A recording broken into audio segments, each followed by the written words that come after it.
Honey drop இந்த வார்த்தையை நம்ம ஊர்களில் நிறைய கேள்விப்பட்டிருப்போம். பொதுவாக அரசியல்வாதிகளை ஹனி ட்ராப் நிறைய பண்ணுவாங்க. இப்போ கூட ரீசெண்டாக வந்து பார்த்தீங்கன்னா, இந்த யூடியூப் சேனல்ஸ் உடைய ஆங்கர்ஸ் நிறைய பேர் நம்மளுடைய ஊரில் பண்ணாங்க, தமிழ்நாட்டில் பண்ணாங்க.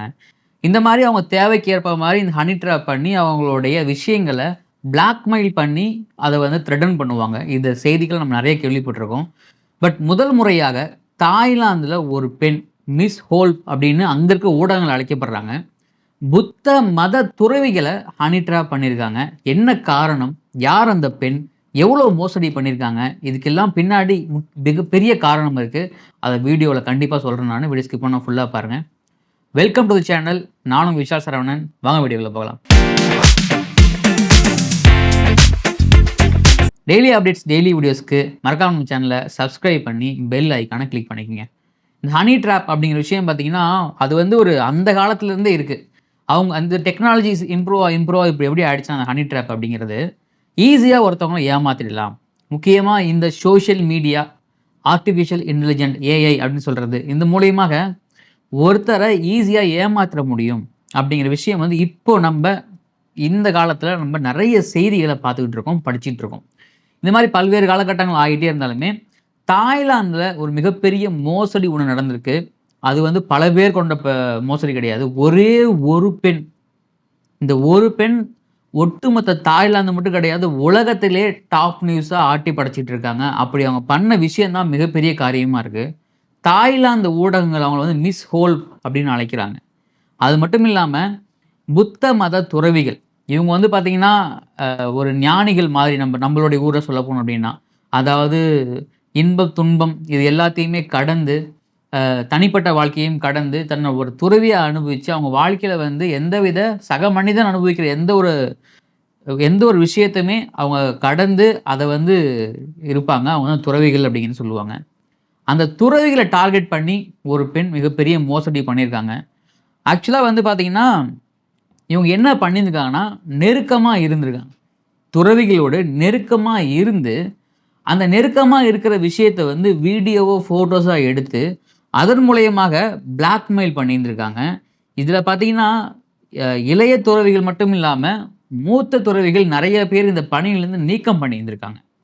இது வந்து தாய்லாந்தில் மிகப்பெரிய பேசு பொருளாகப்பட்டுக்கிட்டு இருக்கு. ஏன் அப்படின்னா அங்கே வந்து 90% பீப்புள்ஸ் வந்து பார்த்தீங்கன்னா புத்த மதத்தை ஃபாலோ பண்ணுறவங்க. ஸோ அப்படி இருக்கும்போது புத்த துறவிகள் அங்கே மிகப்பெரிய ஆட்களாக மதிக்கப்படுறாங்க. ஸோ அப்படி ஒரு ஆட்கள் மேலே இந்த மாதிரி பாலியல் ரீதியான குற்றங்கள், இந்த மாதிரி விஷயங்கள் அவங்க ஈடுபட்டிருந்தாங்க அப்படின்னா அவங்க துறவி ஆகிறதுக்கே தகுதி இல்லாதவங்க இல்லைங்களா? ஸோ அப்போ அது வந்து மிகப்பெரிய அதிர்வலையை அங்கே தாய்லாந்து மட்டும் கிடையாது, நான் ஏற்கனவே சொன்ன மாதிரி வேர்ல்டு ஃபுல்லாகவே இது வந்து ஒரு மிகப்பெரிய நியூஸாக ஸ்ப்ரெட் ஆகிட்டு இருக்கு. இந்த யார் அந்த இளம் பெண் அப்படிங்கிற ஒரு கேள்வி நமக்கு இடம் இல்லைங்களா? ஸோ இந்த விஷயம் பண்ணியிருக்காங்க, ஒரு ப்ரீ பிளான் பண்ணியிருந்திருப்பாங்க இல்லைங்களா? அந்த பெண்ணுடைய பேர் வந்து பார்த்தீங்கன்னா விலாவன். இவங்க வந்து பார்த்தீங்கன்னா பேங்காங்கை சேர்ந்தவங்க. ஸோ இவங்களோட வயசு 30. ஏற்கனவே சொன்ன மாதிரி சோஷியல் மீடியாவுக்குள்ளும் சரி, மீடியாவுக்குள்ளும் மிஸ் ஹோல்ஃப் அப்படின்னு இவங்க அழைக்கிறாங்க. இந்த பணத்தெல்லாம் வச்சு என்ன பண்ணியிருக்காங்க அப்படின்னா, இவங்க வந்து ஆன்லைன் சட்டவிரோதமாக விளையாடுவாங்க இல்லைங்களா கேம். இப்போ நம்ம ஊரில் வந்து சட்டவிரோத ஆன்லைன் கேம்ஸ் நிறையா இருக்கு இல்லைங்களா? அந்த மாதிரி விஷயங்களை இந்த பணத்தை இன்வெஸ்ட் பண்ணியிருந்திருக்காங்க.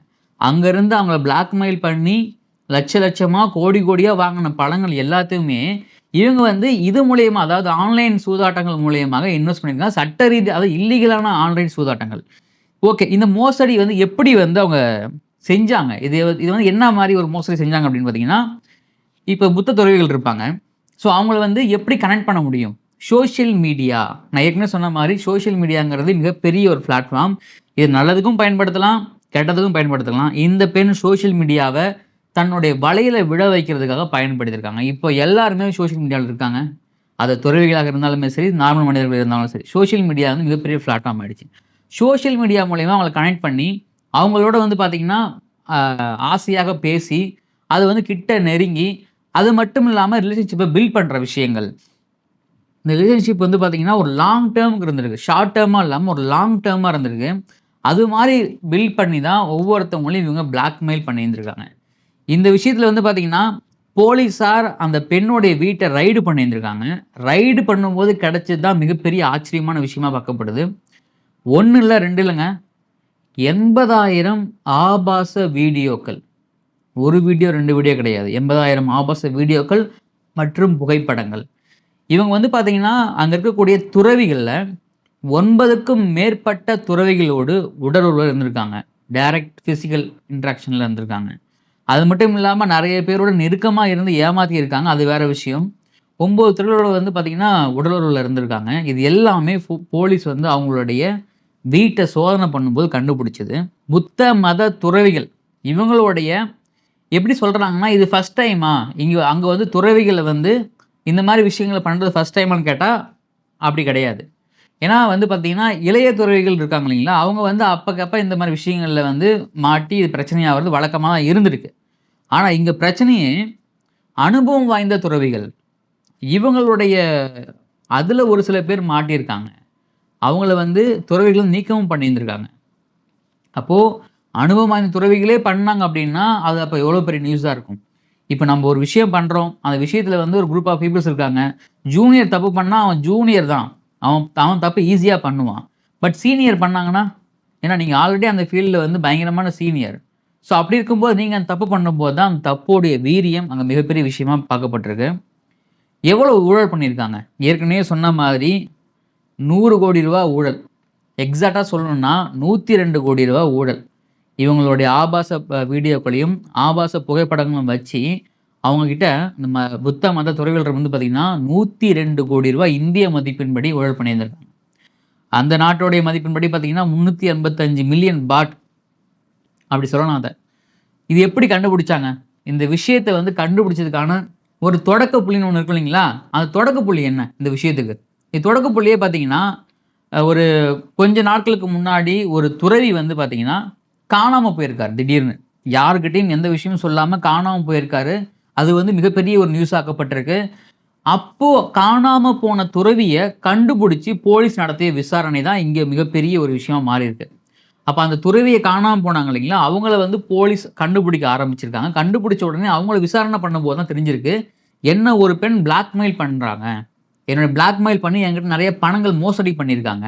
அது மட்டும் இல்லாம என்னுடைய அந்தரங்க வீடியோக்கள் நெறைய வச்சு என்ன வந்து இன்னும் டார்ச்சர் பண்றாங்க அப்படின்னு அவங்க வாக்குமூலம் குடுக்கும்போது தான், அதன் மூலியமா ஆரம்பிச்சது. அவங்க என்ன நெனச்சிருப்பாங்கன்னா, ஒரு துறவி வந்து இந்த மாரி பண்ணியிருக்காங்கன்னு நெனச்சு ஆரம்பிச்சிருந்திருப்பாங்க. ஆனா அது வந்து இவ்ளோ பெரிய விஷயமா மாறும் அப்படின்னு அவங்க கண்டிப்பா எதிர்பார்க்கவே இருந்திருக்க மாட்டாங்க. அங்க ஆரம்பிச்ச விஷயம் தான், அதுக்கப்புறமா பார்த்தீங்கன்னா, இந்த இந்த துறவி மாயமானதுக்கு அப்புறம் கண்டுபிடிச்சு விசாரணை பண்ணும்போது தான், இந்த திடுக்குன்னு தகவல் கிடைச்சிருக்கு. கிட்டத்தட்ட பார்த்தீங்கன்னா, தாய்லாந்துல 2,00,000 துறவிகள் இருக்காங்க. அதுல இளைய துறவிகள் அப்படின்னு பார்த்தீங்கன்னா, 85,000க்கு அதிகமான இளைய துறவிகள் அப்படின்னு சொல்லிட்டு இருக்காங்க. ஸோ இது எல்லாமே பார்த்தீங்கன்னா, மிஸ் ஹோல்போட உண்மையான பெயர் வந்து பார்த்தீங்கன்னா, விலாவன். ஸோ இந்த விலாவன் வந்து என்ன காரணத்துக்காக இத பண்ணாங்க? இந்த விலாவன் இத பின்னாடி அவங்களுக்கு ஒரு பெரிய டீம் இருக்கா? இந்த விலாவன் யாரு? இவங்க எதுக்காக புத்த துறவிகள வந்து இவங்க டார்கெட் பண்ணணும்? அப்படிங்கிற விஷயம் வந்து பார்த்தீங்கன்னா, நெறைய இடத்துல ஒரு கொஸ்டின் மார்க்காவே இருக்கு. ஏன்னா, இன்னும் போலீஸார் இதுக்கான முக்கிய காரணம் கண்டுபிடிக்கல. ஆனா, இதோடைய சாராம்சம் என்ன சொல்றாங்கன்னா, இது பணத்துக்காக செய்யப்பட்ட மோசடி. ஒன் அண்ட் ஒன்லி ஃபார் பணம் அப்படின்னு சொல்றாங்க. ஆனா, பணம் அப்படிங்கிறது மட்டும் இதுல இருக்காது. ஏன்னா, ஒரு ஒட்டுமொத்த தாய்லாந்துக்கே பார்த்தீங்கன்னா, புத்த மதம் அப்படிங்கிறது மிகப்பெரிய விஷயம். ஸோ, அதுல துறவியா இருக்கிறவங்கள டார்கெட் பண்ணி இந்த பெண் வந்து இது எல்லாம் பண்ணியிருக்காங்க அப்படின்னா, அப்ப இது பின்னாடி ஏதோ ஒரு மிகப்பெரிய ஒரு நெட்வொர்க் இருக்கு அப்படின்னு, அங்க இருக்கிற லோக்கல் மீடியாக்கள், சோசியல் மீடியாக்கள் எல்லாமே சொல்லிக்கிட்டு இருக்காங்க. ஆனா, இதுல வந்து அங்க போலீஸார் விசாரணை பண்ணிக்கிட்டு இருக்கோம் நாங்க. அந்த விசாரணையினுடைய இறுதியில, இதுக்கான உண்மையான காரணங்கள் என்ன அப்படின்னு நாங்க கண்டுபிடிப்போம் அப்படின்னு ஒரு விஷயத்த சொல்லியிருக்காங்க. இந்த ஹனி ட்ராப் நான் ஆல்ரெடி சொல்லியிருந்தேன் இல்லைங்களா? இந்த ஹனி ட்ராப் அப்படிங்கிற விஷயம் வந்து, நம்மள நம்பி அத நம்ப வச்சு ஏமாறுறது. நீங்க நெறைய பேர் கேட்கலாம் இப்போ, அப்போ துறவிகள் பண்ணது தப்பு தானே அப்படின்னு கேட்கலாம். பட் இங்க ஒரு விஷயம் என்ன நீங்க கவனிக்க வேண்டிய விஷயம் என்னன்னா, துறவிகளா போய் அவங்கள்ட்ட வந்து ரிலேஷன்ஷிப்ப வந்து பில்ட் பண்ணல. அவங்கள்ட்ட வந்து பழகல. அவங்கள வந்து எதுவும் ஏமாத்தல. அவங்க கிட்ட போய் ஒருத்தவங்க வந்து ஒரு இன்டராக்ட் பண்றாங்க. ஒரு இன்ட்ரெஸ்ட் காமிக்கிறாங்க அப்டின்னா, ஸோ அவங்களுடைய உணர்ச்சிகள தூண்டுற விஷயங்கள் ஒண்ணு இருக்கு இல்லைங்களா? ஸோ நார்மலா மனுஷனுக்கு எல்லாமே அப்டி இருக்கும். பட் துறவிகள் அப்டி இருக்க மாட்டாங்க. பட் அங்க அந்த பெண் அத பண்ணியிருந்திருக்காங்க. அதுதான் இங்க மிகப்பெரிய விஷயமா பார்க்கப்படுது. ஆனா, இது எல்லாமே இருந்தாலுமே, துறவி அப்டிங்கிறது எல்லாத்தையும் கடந்து, எல்லாத்தையும் மறந்து ஒரு ஒரு வாழ்க்கை. ஸோ அப்படி இருக்கும் பொழுது இந்த மாரி ஹனி ட்ராப் பண்ற விஷயத்துல மாட்டக்கூடாது. எந்த மதத்திலோட துறவிகளாக இருந்தாலுமே இந்த மாரி விஷயங்கள்ல மாட்டக்கூடாது. பண்ணக்கூடாது அப்படிங்கிறது தான் அதனுடைய அடிப்படை கொள்கை கோட்பாடா இருக்கும். ஸோ இது எல்லாமே மறந்து பண்றது தான் இங்க சோசியல் மீடியால நடக்கக்கூடிய மிகப்பெரிய ஒரு ஒரு மிகப்பெரிய ஒரு ஸ்கேம்னே வச்சுங்களேன் நீங்கள். இந்த ஸ்கேம் வந்து இது மாதிரி மட்டும் கிடையாது. நீங்கள் ஹனி ட்ராப் மட்டும் கிடையாது. இந்த சோஷியல் மீடியா ஸ்கேம் நெறைய இடத்துல நடக்குது. இந்த நெறைய இடத்துல வந்து அந்தந்த இடத்துக்கு ஏத்த மாரி, அந்தந்த விஷயத்துக்கு ஏத்த மாரி அது மாறிக்கிட்டே போகும்.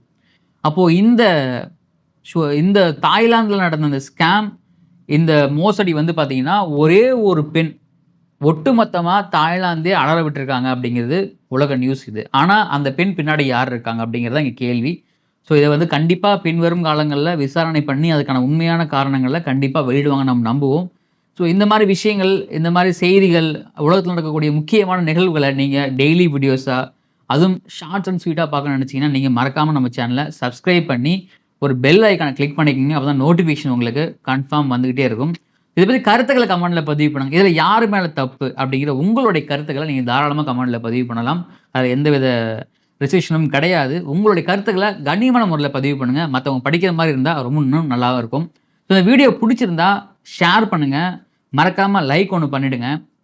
நான் உங்க விஷால் சரவணன். நன்றி, வணக்கம்.